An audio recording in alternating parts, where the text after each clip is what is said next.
കളിക്കളത്തിലെ പരിക്കുകളെ ഇനി പേടിക്കേണ്ട. എല്ലാവിധ സ്പോർട്സ് ഇഞ്ചുറികൾക്കുമുള്ള സമഗ്ര പരിഹാരം ഇവിടെയുണ്ട്. ABC orthopaedic hospital, near Kairali theatre, Calicut road, Manjeri.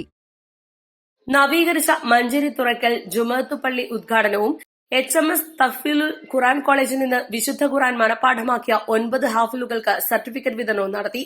Panakkad Sayyid Hashir Ali Shihab Thangal ഉദ്ഘാടനം ചെയ്തു. മസ്ജിദുകൾ നവീകരിക്കുന്നതിനോടൊപ്പം ആരാധനാ കർമ്മങ്ങൾ കൊണ്ട് ജീവസുറ്റതാക്കേണ്ടത് ഓരോ പ്രദേശവാസികളുടെയും കടമയാണെന്ന് പാണക്കാട് സയ്യിദ് ഹാഷിർ അലി ശിഹാബ് തങ്ങൾ പറഞ്ഞു. HMS തഫ്സീലുൽ ഖുർആൻ കോളേജിൽ നിന്ന് വിശുദ്ധ ഖുർആൻ മനഃപ്പാഠമാക്കിയ 9 ഹാഫിലുകൾക്ക് സർട്ടിഫിക്കറ്റുകളും ക്യാഷ് അവാർഡ് വിതരണവും നിർവഹിച്ച് സംസാരിക്കുകയായിരുന്നു അദ്ദേഹം. 9 ഹാഫിലുകളിൽ 4 പേർ 14 മാസം കൊണ്ടാണ് ഖുർആൻ ഹൃദയസ്ഥമാക്കിയത്. പാതിരമണ്ണ അബ്ദുറഹ്മാൻ ഫൈസി മുഖ്യ പ്രഭാഷണം നടത്തി. M അബൂബക്കർ ഹാജി അധ്യക്ഷനായി. Khasi KK Ishaq Faizy, KM Abdul Shukkur, KT Hameed, P Muhammad എന്ന നാണി ഹാജി, ബാഹിസ് മുസ്ലിയാർ, N സാദ് ഫൈസി, KKB മുഹമ്മദ് അലി എന്നിവർ പ്രസംഗിച്ചു. East Live, Manjeri.